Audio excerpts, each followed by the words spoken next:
This is what we pay the power companies to do, to be ready for storms. We've seen this movie before. We don't pay power companies to be ready to prepare power for sunny days. We pay them to prepare power when it's hard and to recover quickly after a storm. They have all been communicated with. They are calling in all additional personnel. They're calling in all additional private contractors. And we have made it abundantly clear to them that we do expect significant damage, and we want them to have the resources in place to deal with that damage quickly and professionally. I'm going to declare a state emergency declaration for Long Island, New York City, Westchester, Hudson Valley, and the Capital District region. Again, the Capital District region, as the storm hits Long Island and moves north right along the state line is the current track. And that's why you'll see it go right up north on the northern side on the eastern boundary. And that's Westchester, Hudson Valley, Capital District. And again, we're hoping that it misses New York City proper, but we're also keeping our eye on that. I spoke with the White House. The president is willing to sign what is called a pre-landfall emergency disaster declaration. To qualify for federal funding, there has to be a federally declared disaster, and you can actually request that a disaster be called pre-landfall. That's important because all these preparation costs for the state, for local governments are then covered. And the president has said that he is prepared to sign that, and that is good news. I spoke with the head of FEMA. They are pre-deploying FEMA teams, which is the Federal Emergency Management. We coordinate with them, again, in the same areas, Long Island, New York City, where we expect some flooding, but then primarily Capital District and the Catskills. Our priority now is to protect life and safety. That's job one. Job two will be, once the storm is over, we assess the damage and we come up with a plan to rebuild. But focus now is on life and safety. We have probably the most experienced emergency management team this state has ever had in place. Mother Nature has created more emergencies for us than at any time in the state's history. My father was governor before me, as you know, for 12 years.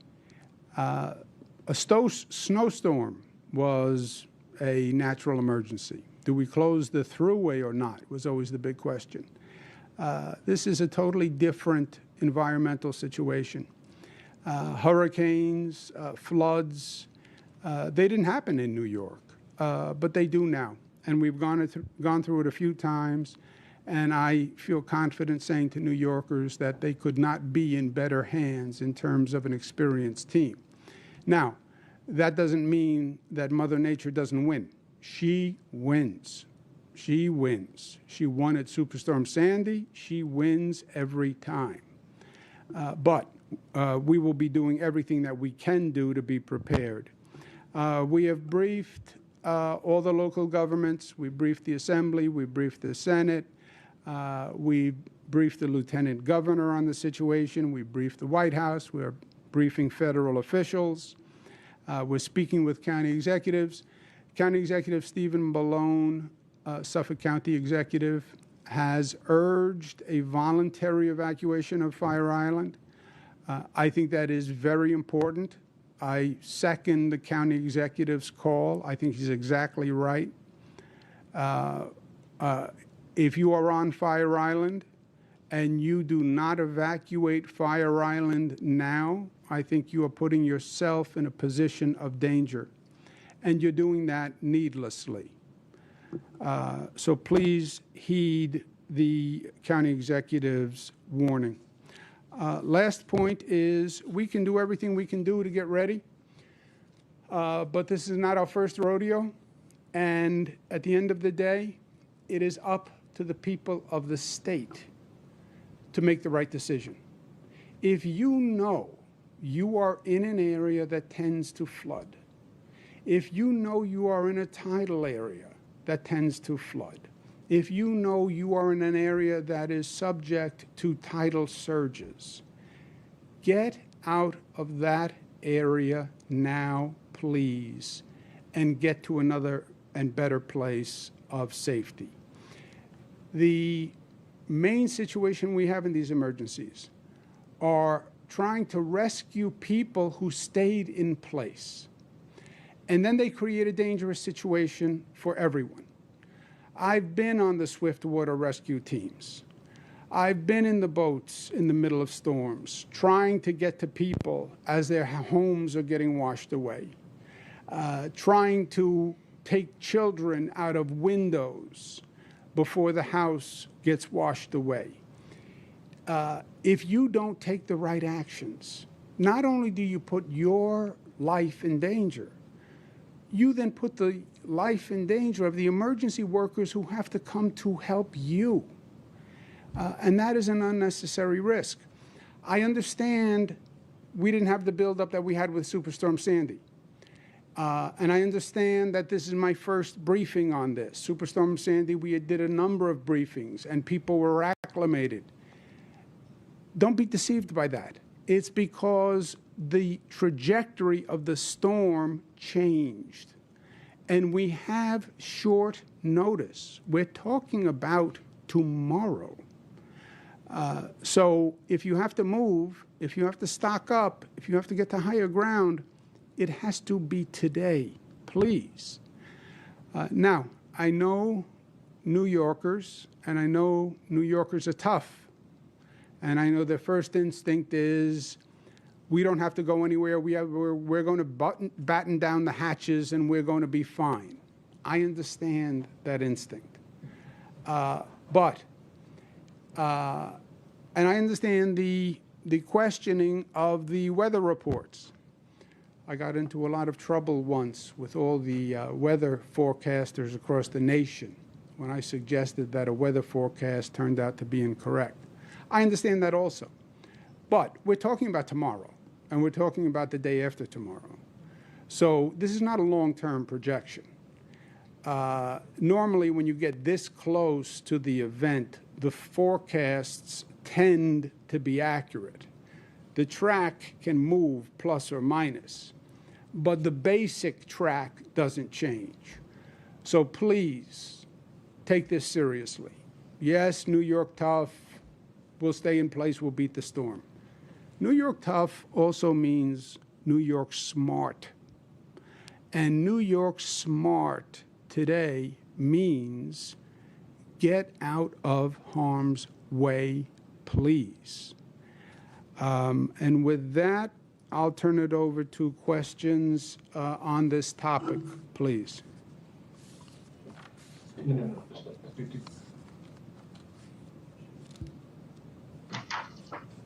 Thank you, Governor. If you'd like to ask a question, please use the raised hand function at the bottom of your window. We're going to take just a sec to compile the Q&A roster. While we're doing that, the most recent update, 7 a.m. landfall tomorrow. Eye of the storm over Long Island, 11 a.m. And again, this is a large storm. Just because you're not on Long Island, don't say, well, then we're fine. It's Long Island, flooding in New York City, storm moves north, affecting Westchester, Hudson Valley, Capital District, right up the line.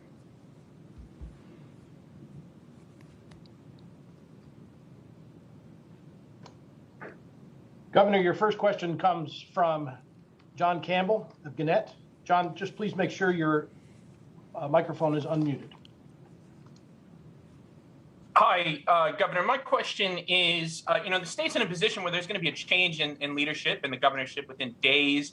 I mean, that could happen right smack in the middle of this storm recovery effort. And a big reason for that is because you decided on a 2-week transition. So I want to know, why was that 2-week transition appropriate? And why are you the appropriate person to lead this storm effort right now rather than Kathy Hochul?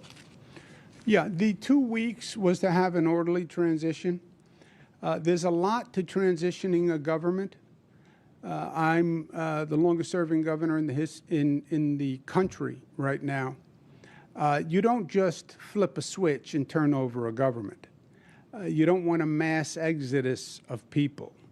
You don't want a situation where you don't brief the incoming administration on the important projects, et cetera.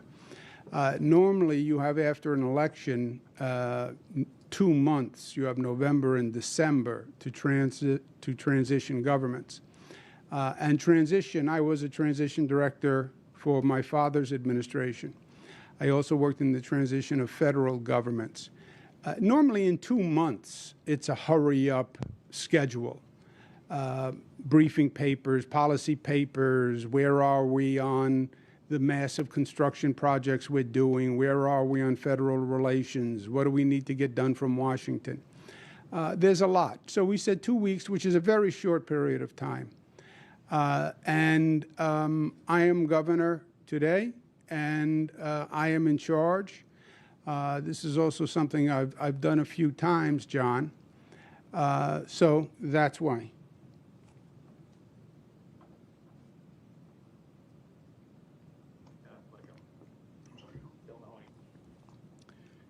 Thanks very much, Governor. Your next question comes from Bill Mahoney, Political. Bill, your line is now open. Just unmute your microphone, please.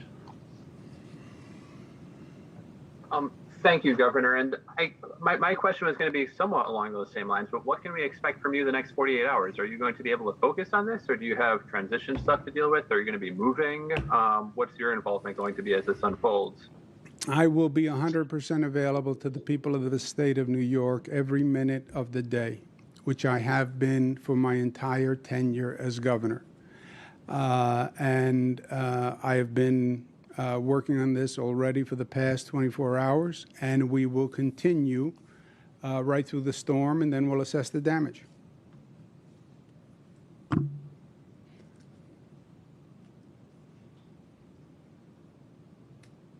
Let's take one more question, guys. Governor, your next question comes from Ryan Terranelli of the New York Law Journal. Ryan, your mic is open. Great, can you hear me? Yes, sir. Yes, thank you. So yesterday, your personal attorney, Rita Glavin, suggested that she had information that would call into question Charlotte Bennett's credibility. She did not specify what that information was or provide any evidence.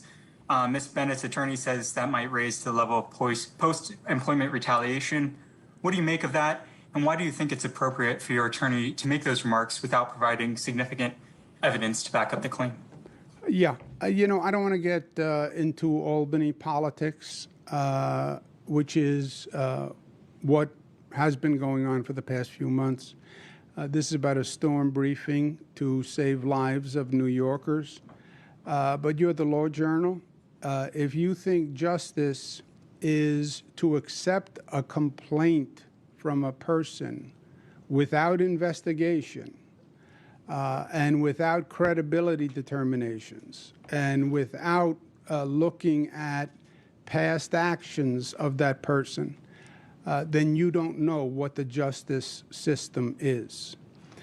You've never been in a situation where you just reiterate complaints and you don't investigate them and you don't say whether or not the law even applies to them. That's not justice. That's a bulletin board posting complaints. Justice is, I hear the complaint. We welcome everyone to come forward, and that takes courage and that takes bravery. But we need to know the facts, right? I can make a complaint about you today.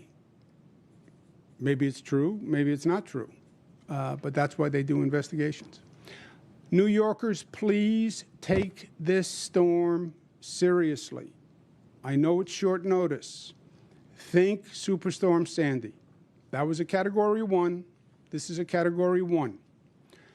Hopefully, we don't come anywhere near the damage of Superstorm Sandy. But we do not know.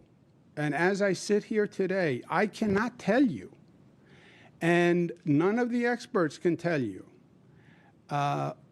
whether or not the damage is going to be less or more than Superstorm Sandy. It depends on how fast the storm moves and where it goes. And we will be working around the clock, and we'll do everything we need to do to be prepared. As I said, this team has done this numerous times. We have more equipment than ever before. We have more personnel than ever before. But I can't substitute for intelligent action by New Yorkers. And I understand the instinct of we're going to shelter in place. Maybe the weather forecast is wrong. I don't want to leave my home. I can't tell you how many people I have, in the middle of a storm, helped out of a house, carrying everything on their back through floodwaters, with their children, putting them into boats in dangerous situations, and people saying to me, I should have left yesterday. I should have left yesterday. Please, please don't make that mistake. We'll update you constantly. And if there is a change and there's no rational causality to you leaving your house, I will tell you that. But we know what happened in the Catskills. We know what happened in the Hudson Valley. We know what happened in Long Island. We know what happened in the low-lying areas in Queens and in the Rockaways. We've seen this movie. We don't need to see it again. Please act responsibly. Thank you very much. Hey, I'm Rob Finnerty. Thanks for watching. If you enjoyed this video, please join the conversation in the comments below. Don't forget to subscribe, too. Hit the bell icon to be alerted to breaking news. And remember, there's a whole lot more on Newsmax TV, America's fastest growing cable news network. Newsmax TV, we're real news for real people.